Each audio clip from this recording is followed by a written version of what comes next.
نامور مصنف اور دانشور اشفاق احمد کی اہلیہ معروف ادیبہ بانو قدسیہ 28 نومبر 1928 کو فیروز پور بھارت میں پیدا ہوئیں۔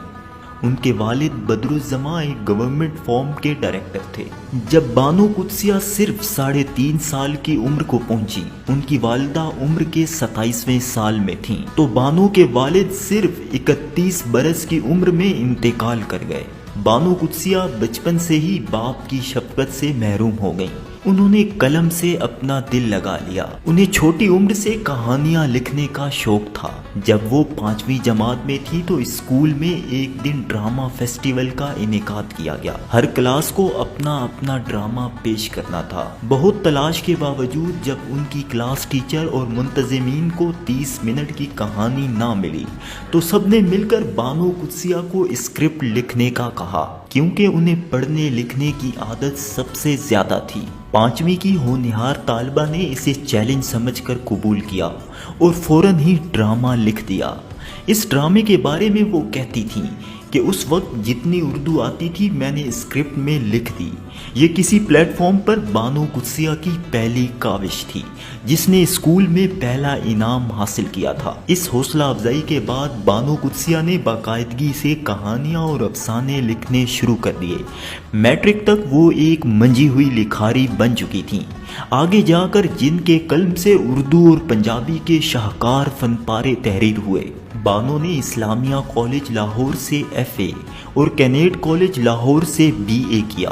ان کی گریجویشن کے دوران 1947 کے فسادات پھوٹ چکے تھے۔ ناظرین، جب تقسیم ہند ہوئی تو بانو قدسیہ اپنے خاندان کے ہمراہ گورداس پور میں مقیم تھیں، جہاں مسلمانوں کی اکثریت تھی۔ بانو قدسیہ کے خاندان کا خیال تھا کہ یہ علاقہ پاکستان کے حصے میں آئے گا، مگر رات 12 بجے اعلان ہوا کہ گورداس پور پاکستان میں نہیں ہے۔ چنانچہ بانو قدسیہ اپنے کنبے کے ہمراہ پٹن پہنچی، جہاں رات کو قافلے نکل کر جاتے تھے۔ اس دوران قتل و غارت عام ہوئی، لیکن بانو قدسیہ کسی طرح پاکستان پہنچنے میں کامیاب ہو گئیں، مگر ان کے چند قریبی رشتہ داروں کو بے دردی سے قتل کر دیا گیا۔ 1949-50 میں بانو قدسیہ نے MA اردو کرنے کے لیے گورنمنٹ کالج میں داخلہ لیا۔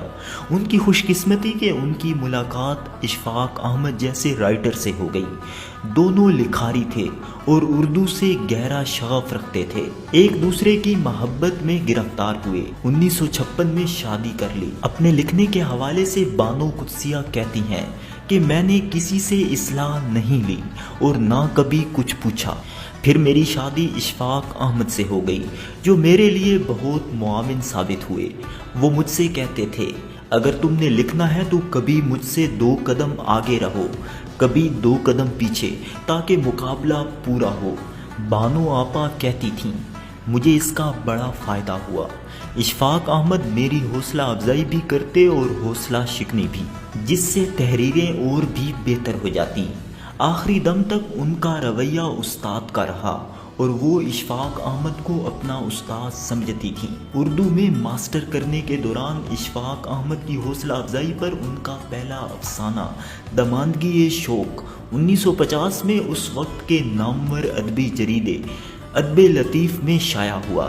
شادی کے بعد دونوں رائٹر کام میں جت گئے۔ 1 سال بعد انہوں نے ایک ادبی رسالے داستان گو کا اجرا کیا، جس کا تمام کام خود کرتے تھے۔ یہ رسالہ 4 سال تک چلا، پھر اسے بند کرنا پڑا۔ ٹیلی ویژن نیا ملک میں آیا تو اس کے لیے اشفاق احمد اور بانو قدسیہ مسلسل لکھنے لگے۔ اشفاق احمد کی کوئی سیریز ختم ہوتی تو بانو قدسیہ کی سیریل شروع ہو جاتی۔ ریڈیو اور ٹی وی پر بانو قدسیہ اور اشفاق احمد نصف صدی سے زائد عرصے تک اپنے رنگ دکھاتے رہے۔ ٹی وی پر بانو قدسیہ کی پہلی ڈرامہ سیریل صدراں تھی، جبکہ اشفاق احمد کی پہلی سیریز ٹالی تھلے تھی۔ ریڈیو پر انہوں نے 1965 تک لکھا، پھر ٹی وی نے انہیں بے حد مصروف کر دیا۔ بانو قدسیہ نے ٹی وی کے لیے کئی سیریل اور طویل ڈرامے تحریر کیے، جن میں دھوپ جلی، خانہ بدوش اور پیا نام کا دیا جیسے ڈرامے شامل ہیں۔ اشفاق احمد اور بانو قدسیہ نے اپنی محنت کے بلبوتے پر ماڈل ٹاؤن جیسے پوش ایریا میں گھر بنایا جسے داستان سرائے کا نام دیا۔ اس داستان سرائے میں اشفاق احمد اور بانو قدسیہ کی یادیں بکھری ہوئی ہیں۔ ان دونوں کا تخلیقی سفر جیسے جیسے طے ہوتا گیا، داستان سرائے کے نقوش ابھرتے گئے۔ بقول بانو قدسیہ کے، شادی کے بعد مفلسی نے ہم دونوں میاں بیوی کو لکھنا پڑھنا سکھا دیا۔ ناظرین، بانو قدسیہ نے افسانوں، ناولز، ٹی وی، ریڈیو ڈراموں سمیت نثر کی ہر صنف میں قسمت آزمائی۔ 1981 میں شائع ہونے والا ناول راجہ گدھ بانو قدسیہ کی حقیقی شناخت بنا، جس نے ان کی شہرت کو مزید 4 چاند لگا دیے۔ راجہ گدھ در حقیقت ہمارے معاشرے کے مسائل کا ایک تجزیہ ہے جو اسلامی روایت کے عین مطابق ہے۔ یہ ناول مڈل کلاس کی جوان نسل کے لیے محض اس لیے دلچسپی کا باعث نہیں ہے کہ ناول کے بنیادی کردار یونیورسٹی کی کلاس میں ایک دوسرے سے آشنا ہوتے ہیں، بلکہ اس لیے کشش کا باعث ہے کہ بانو قدسیہ نے جذبات اور اقدار کے بحران کو اپنے ناول کا موضوع بنایا۔ 80 کی دہائی میں لکھے جانے والے ناول راجہ گدھ کی مقبولیت آج بھی قائم ہے۔ بانو قدسیہ نے 27 کے قریب ناول، کہانیاں اور ڈرامے لکھے۔ راجہ گدھ کے علاوہ بازگشت، امر بیل، دوسرا دروازہ، حاصل کھاٹ اور توجہ کی طالب قابل ذکر ہیں۔ انہوں نے ایک زمانہ دیکھا، اپنے شوہر اشفاق احمد، ممتاز مفتی، ابن انشا اور قدرت اللہ شہاب جیسے لوگوں کے ساتھ ادبی دنیا پر حکمرانی کی۔ بانو قدسیہ کی تحریروں میں جذباتی قسم کے مضامین، تبصرے اور جائزے شدت سے لکھے گئے جو تحریر میں دلچسپی کا سامان پیدا کرتے ہیں اور قارئین سینکڑوں صفحات پڑھنے پر مجبور ہو جاتے ہیں۔ یہی بانو قدسیہ کی کامیابی تھی۔ ان کے کرداروں سے لگتا ہے کہ وہ عورت کے بارے میں قدامت پسند خیالات کی حامل ہیں اور جدید عورت کی مرد سے برابری اور روایتی کرداروں سے باہر نکلنے کی کوشش ان کی تنقید کا نشانہ بنتی ہے۔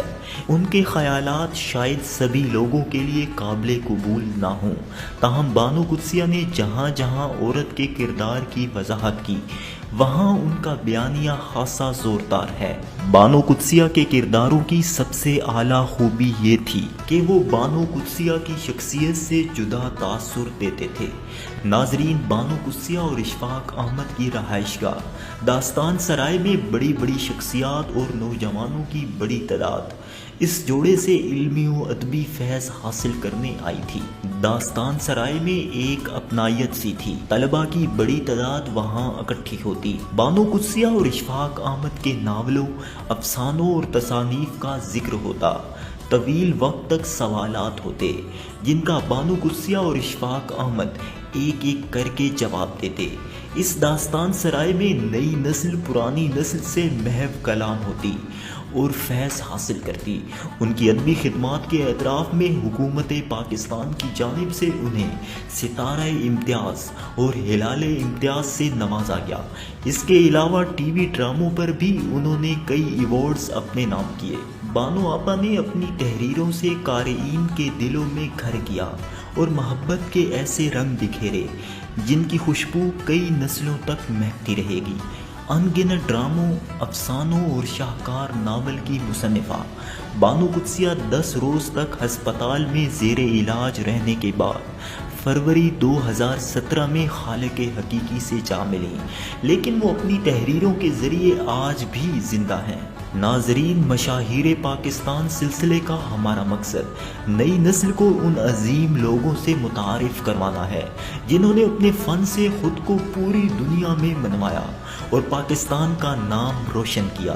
شاید انہی میں سے ایک کہانی ہمارے نوجوانوں کے لیے انسپائریشن بن جائے اور وہ بھی اپنے پیشن سے اپنا اور ملک پاکستان کا نام روشن کر دے۔ اس ویڈیو کو لائک کریں، اپنے دوستوں کے ساتھ شیئر کریں اور